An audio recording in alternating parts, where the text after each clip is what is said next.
He hadn't touched a woman in over a dozen years, and the first one to stumble into his life was nearly shattered beyond recognition. James Coulter had given up on much of anything resembling hope. He kept to himself in those arid Arizona hills, where the only sounds were the whispering wind and the ghosts of memories he never dared speak aloud. His cabin was a lonely refuge, armed with a weathered shotgun and regrets older than the mesquite trees that lined the horizon. But that day, the ground beneath him shifted forever. Out of the thick brush, she appeared, barefoot, filthy, her frail frame barely cloaked in a ragged piece of white fabric that might have once been a curtain or a dress. Her legs and arms bore raw scrapes, her cracked lips told of dehydration, and her eyes, those haunted windows, held visions no soul should ever witness. Without a cry or a plea, she collapsed right at his feet, clutching that filthy cloth to her chest like it was her last shield. "Please don't," she whispered, her voice trembling like leaves in a storm. James froze, rooted to the ground. She wasn't bleeding much, but her trembling betrayed a deeper ache, like she'd just crawled out of a burning inferno. He took a cautious step forward. She flinched, but didn't pull away. That's when the cloth shifted slightly, revealing a nightmare etched into her back. The scars told a story of fire and shame. Burn marks, welts, twisted scars, and strange symbols that seemed to claw their way into her flesh, as if someone had tried to carve their name into her pain.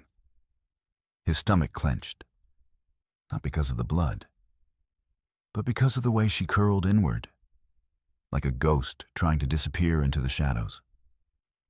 For a moment, all he saw was Tennessee.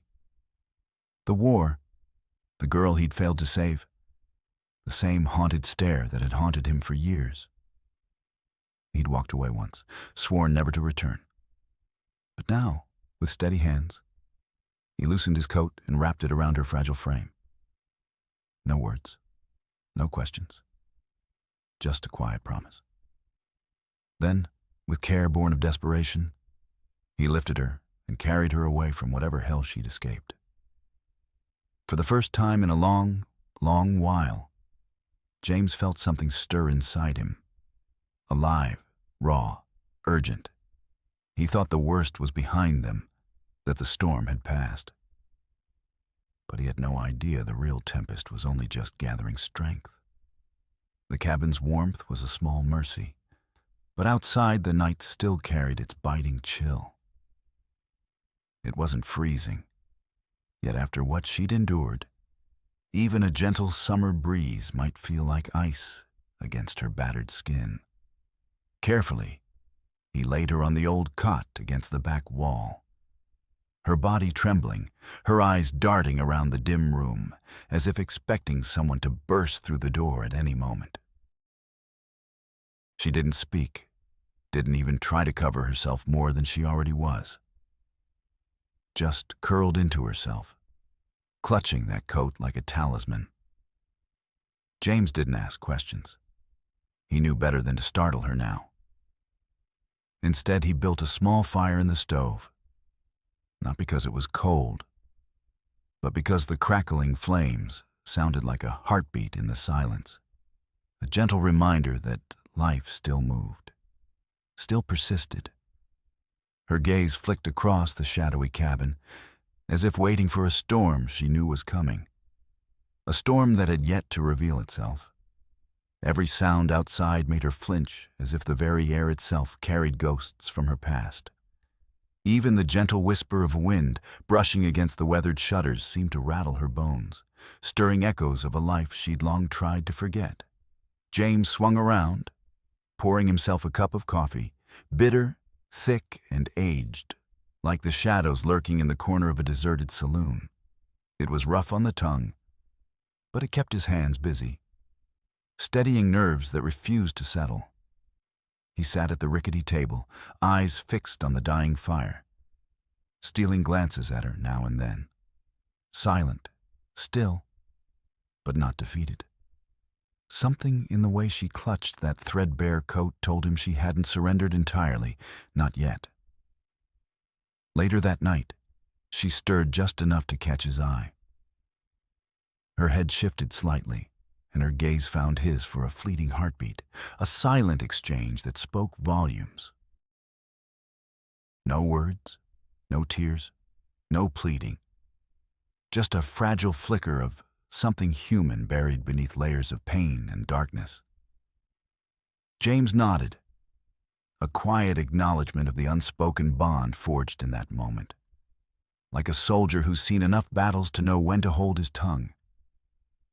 And she turned her head back to the wall, retreating into her shell once more. Come dawn, something shifted. Her voice, fragile yet clear, broke the silence with a single word. Water. James reached out, offering her a cup with slow, deliberate care. No sudden movements, no rushing. She drank in silence, the simple act heavy with meaning. When she looked up at him again, it wasn't with gratitude or hope, but with a quiet, unyielding message. I'm still here. That one word, that small sip, ignited a chain of events darker and more unstoppable than any fire or gunshot could ever be. She didn't speak much the following day. Short answers, hesitant nods, and cautious glances that seemed to ask, am I real? Or just a ghost haunting this cursed land? But later, as the afternoon sun dipped behind the jagged pines, James was whittling away at a broken chair leg on the porch when she stepped outside and sat beside him, silent as the wind. At first, she just stared out into the tangled woods, lost in thought. Then, almost like she was whispering to herself, she spoke. They used to make me clean their boots. James kept carving, unmoved, as if her words were just another shadow passing through. He nodded slowly, letting her speak. She continued, voice trembling, revealing a hidden world, an unmarked mining camp not on any map, a place where men worked their slaves to the bone and punished them like animals when they faltered. She'd run twice, once with her nose broken, the next time with scars carved deep into her back like rawhide. How she got free the third time? That was a story for another day, perhaps when the shadows weren't so thick. But just as the sun dipped behind the pines, casting a blood-red glow, James caught a sound that froze him in place. Hoofbeats thundered up the ridge road, fast and relentless. He stood abruptly, shotgun in hand, motioning Ellie inside with a silent command. She hesitated, then moved with a trained precision, ready for what was coming. The rider who appeared didn't look like a typical cowboy, more like a drunken banker who'd lost his watch and blamed the waitress for his misfortune. Dressed in a gaudy vest, greasy mustache hiding a cruel sneer, he called her name, Ellie Rose, and gave her one last chance to come quietly. James stepped down from the porch, voice steady but firm, just enough to remind the man that this land wasn't some dusty city street. No, this was his territory, carved out of the wilderness, soaked in the sweat and blood of those who dared claim it. He didn't reach for his gun. Instead, he spat into the dirt, a defiant act that spoke louder than any shot could. Turning his horse with a slow, deliberate motion, he rode away. But that look in his eyes, oh, that look, said one thing clear as day. He'd be back, and he wouldn't come alone. The weight of that silent promise hung in the air as he disappeared into the horizon. James didn't say a word after, just sat there, shotgun across his lap, eyes fixed on the thick trees that seemed to swallow the fading dust. Later that night, with a hand trembling just enough, he scribbled a note to an old friend, a man who carried a badge just in case. If you're still listening, I'd say you're just like James. You want to know what's coming next. Trust me, you'll want to stay close for this. So, if you haven't already, now's the time to hit that subscribe button, because the real storm hasn't even begun to brew yet.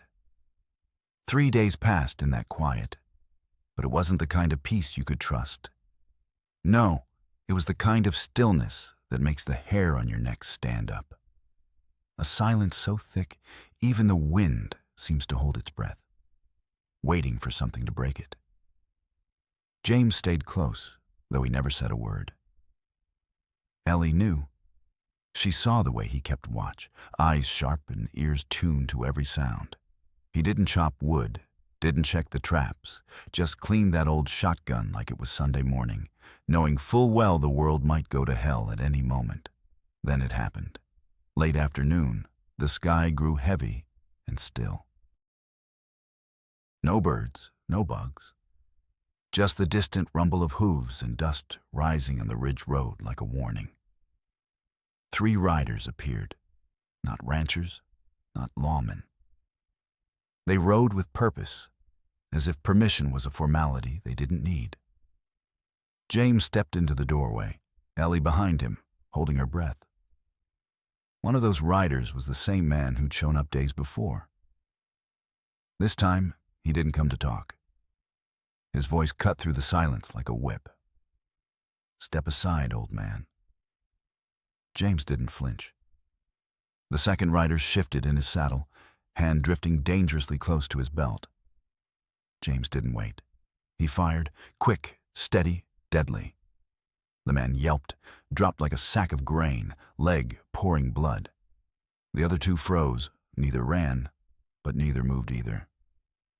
That's when another voice cut through the tense air. A voice calm, steady, as worn and tough as leather. "I'd think real hard about your next move." From the shadows of the trees, a figure stepped out, badge gleaming on his chest, rifle slung low across his back. Abram Hale, James's old war buddy, now the sheriff of the whole damn territory. Abram looked each man in the eye, unflinching. "This here's my jurisdiction, and she's under my protection now." The wounded man groaned. His friend cursed under his breath, but none of them dared reach for their guns again.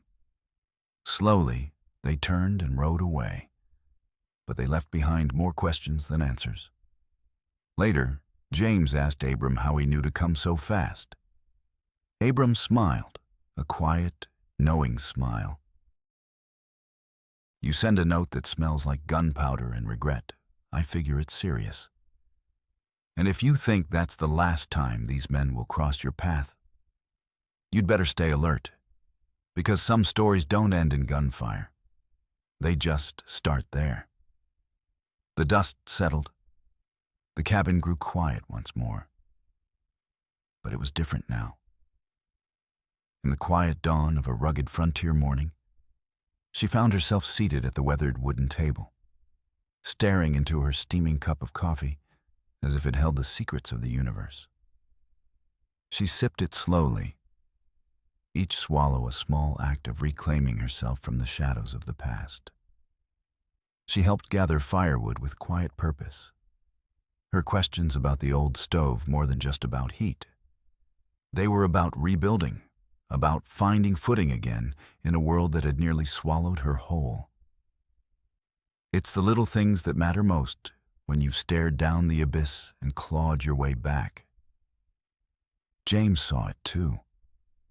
The way she lingered longer each morning at the window, watching the horizon as if expecting something just beyond reach. The faintest hint of laughter, so fragile it almost disappeared before it could be heard. Yet it was there, a whisper of life returning, and he found himself lost in what to do with it. Was he mending her? Or was she somehow mending him? Maybe it didn't matter anymore. One evening, she appeared at the door, a simple basket of wildflowers in her hands, setting them by the window where the morning sun cast long shadows. She didn't say a word. The next day, James swept the porch clean, not out of obligation, but as if cleaning away the dust of years, making space for something new. They never spoke of love, never labeled what was blooming between them. It was just there, quietly growing in the cracks of their silence. Then, one night, over a bowl of stew and black coffee that tasted like the kind of truth you can't force, she looked up and asked, "Ever wonder if some folks are placed here not to save others, but just to give them room to save themselves?" James didn't reply right away. He just nodded. Because if he'd opened his mouth, the wrong words might have spilled out, and he wasn't sure they'd be the right ones. That's how it went. Two souls, a humble cabin, slow healing that refused to follow any script or timetable. But here's the haunting question. How many Ellies out there right now are still wandering, lost in their own stories? How many Jameses are sitting alone, convinced their chapter's already closed?